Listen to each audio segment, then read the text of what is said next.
Ladies and gentlemen, good afternoon. It's indeed a pleasure being with you, and having had a couple of distinguished speakers before me, I'm not going to reiterate or talk in more detail about the problem. My idea is to give you a solution that works, a solution that we are already implementing, and this is a PPP model, a public-private partnership. First and foremost, I come representing the National Association of Software and Service Companies. That is, in short, the IT and IT-enabled services for this whole country. The number of companies in this country would be roughly around about 5,000 odd companies in this particular ecosystem. This Chamber of Commerce has in its representation about 1,350 companies, but revenue-wise, it represents almost 96% of the business. Very interesting. And the change agents, if you would look at this particular community, would have at the top of the pyramid round about 10 to 15 companies that own about 80% of the business. So extraordinary when I say this, that this association has looked at every problem as an opportunity. So for us, if I were to take this forward, we today are a $100+ billion association with our members. We intend in our forecasting for the next 10 years, that is 2020, to grow to almost about $230 billion. What does it mean to the human resource? Where is the talent going to come from? What are the areas of growth? Can we be more specific? Because this industry body just does not look after its own needs, but percolates its requirement to be commercial viable in the world market to every other industry sector. We hire around about 2.7 million people today, and we need to grow to another 10 million in capacity.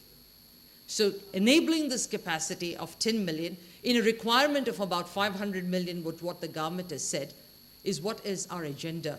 And how is it that we can actually look at vocationalizing education and skill development and give you a roadmap for it.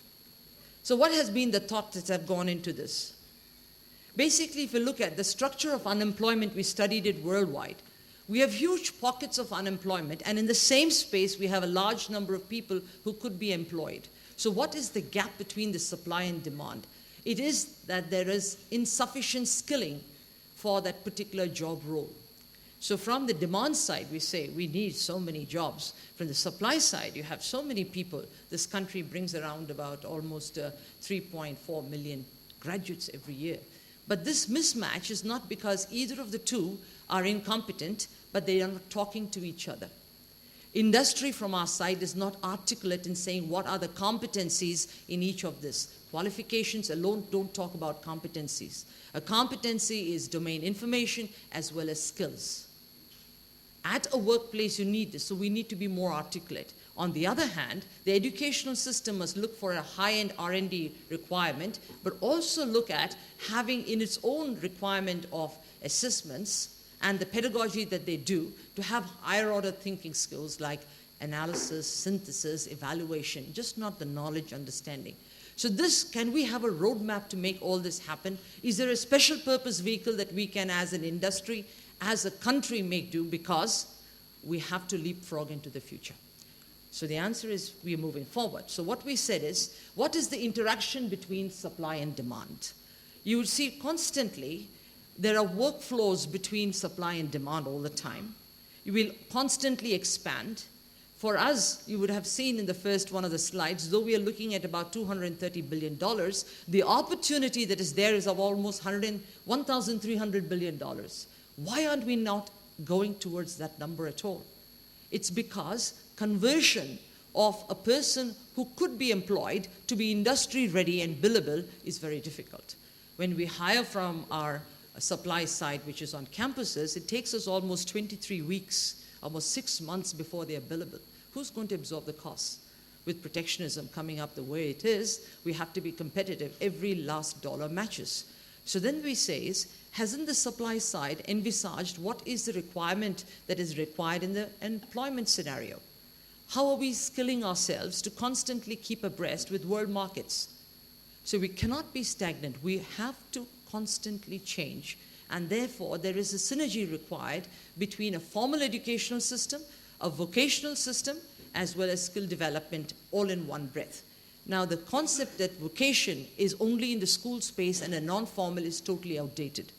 MHRD, DIT, Labor and Employment Ministry, as well as the Planning Commission, has talked to all the industry sectors in the country and said, can there be a flow with multiple exits starting right from the 9th standard, where many countries actually hire people looking up to the PhD level. So we have identified levels 1 to level 10. And therefore, vocation or professionalism or employment orientation encompasses the whole concept. So I'll take you into a deep dive in talking about it. So therefore, the role of skills and jobs, everybody who is at a college, sometimes at school, you will find there are a huge number of dropouts. Almost there is 62% dropout from the 12th to the college educational role. And this dropout continues. You would find that the jobs and the skills don't match up. So it's this mismatch that has to be actually looked at. The mismatch happens because even from the industry side, we are not articulate at what we want a person to perform at that particular job role. From the college side, they perceive what we require and try to bridge the gap, which is quite insufficient. So therefore, is there going to be a roadmap wherein which we give a sort of formal process wherein which the formal educational system can actually be married to the vocational or professional development, which also includes skill? The answer is yes. So what we have done in this IT industry, as well as in about 29 other industry sectors, is to go to a sectorial approach. That every job role, direct or indirect, in this country, if it falls into the gamut of IT, ITS, this industry body should take the responsibility of articulating what is the main function, sub-function, and competencies required, and put them out as standards. So if you have a standard job role which is articulated by the industry, then large number of players in the public-private relation, formal, non-formal, third party, can actually develop programs of learning to actually come out with an outcome which is acceptable to industry. Now, this is not something unique to India or that we are thinking right now. This is world markets, UK, Germany, Europe, Australia, Korea, Brazil, China. Everybody who's been leapfrogged suddenly to show that if you skill a nation, has there been an economic benefit? Hugely. You will find that they have followed this sort of a structure. So this sectorial structure is also being followed by India. And what has happened is we have put up under the National Council of Skill Development, there was a coordination board, and they launched a special purpose vehicle, which is a National Skills Development Corporation. A unique perspective. This is a part of the solution. What they did was, they said, okay, 49% of the shares, it was launched as a special purpose vehicle, was given by government, 51% was given by, a share opportunity was given by industry. So you see these all industry groups down here, automobile and auto components, leather goods, textiles, garments, chemicals, pharmaceuticals, gem and jewelry, BFSI, media, entertainment, construction and utilities, telecommunications, healthcare, retail, rubber. These are all the pockets of growth for the next 50 years for this country. So each one of these groups have formed themselves into a sectoral approach and become the Sector Skill Council. Now, auto and auto components, for example, CM, ACMA, and FADA have got together and actually become the auto components community. The retail industry has developed that. For the IT and ITS, NASSCOM was invited. We have all bought shares into the sectorial, the National Skills Development Corporation. And also now we have become the standard setting body. And our role and responsibility would be to identify the job roles at entry level, middle management, right to the top, and then prepare those standards, see that these standards are transnational. That means these standards, like you as an engineering college being a part of the Washington Accord, these standards must be accepted by Singapore, by Malaysia, by UK, so that what it spells is that this 500 million young people that we have should be actually mobile across the world. Can we have a human resource which has got world-class standards to be made available worldwide? The reason we say this, as an industry body, we have on our top pyramid almost multinationals that hire in India, in China, in the US. We have no geographies that we are pertinent to. Therefore, the standard of work has to be international. Therefore, the standards of performance has to be international. And therefore, the occupational standards that we will articulate will also be the same. So with this framework, there is a roadmap.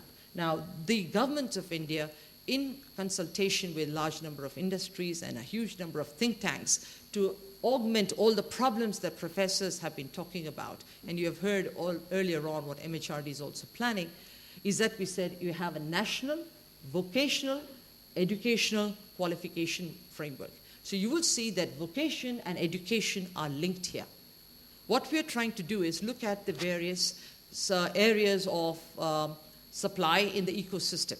You have a formal supply and you have a non-formal supply. The formal supply will be your schools and colleges, and the non-formal supply side will come from companies like TCS, Wipro, Infosys, Genpact, WNS doing their own massive training. We have actually developed a parallel ecosystem of universities on our own, because we cannot rely on the existing system to supply our requirements to be able to make business work.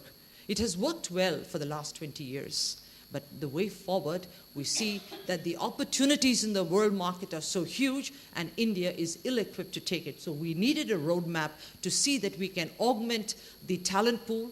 We have a ready supply side and sustainable pipeline which has the right quality to international standards. So what has happened here is a very interesting program. You will see that the Ministry of MHRD, the AICTE, then you have all the Department of IT, which is there, and you have the Ministry of Labor and Employment, and 17 other ministries that are looking after skilling in this country are going to actually provide a roadmap for the development of 500 million people, both formal and non-formal, including school drops out, unemployed, underemployed people, giving people an opportunity to do what they want. So for them to do what they want, they need to know whether they have the aptitude for a particular job role. So what's happened here is, the 9th, 10th, 11th, and right up 9th, 10th, 11th, and 12th, this IT industry sector has said that we will provide programs of learning for IT enablement. Because if the person knows something like data entry or knows how to operate a system, knows Word, knows Excel, etc., he can get in data entry into a healthcare sector. He could get, so he has got opportunities to move various industry sectors horizontally. But what happens is he can exit. So you have, say, 1,000 credits for a 9th class program, 250 credits will be for IT enablement.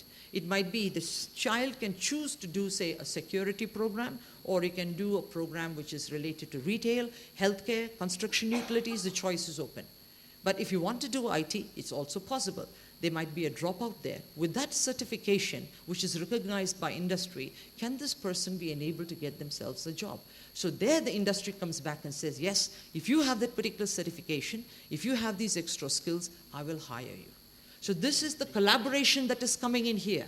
So what's happened is, as you move, we have been so far playing from the level 5 to the level 10, which goes up. But level 1 to 2 is in the school space. But here you see, if you are a plumber, you can do a PhD in plumbing. Yeah. If you have, basically, if you look at, if you're a gem and jewelry person, you might start with it, but basically gemology is basically another area. So you have a conduit. So this is a roadmap which is going to be followed throughout the country, and we take it forward from here. So subsequently, we talk to questions. Thank you very much. Ladies and gentlemen, all I would like to say is, to end up, because I don't want to be too abrupt, is that change is the only constant factor. We, as an industry sector, are always open to change, and we are change agents, but we are part of the change. Thank you.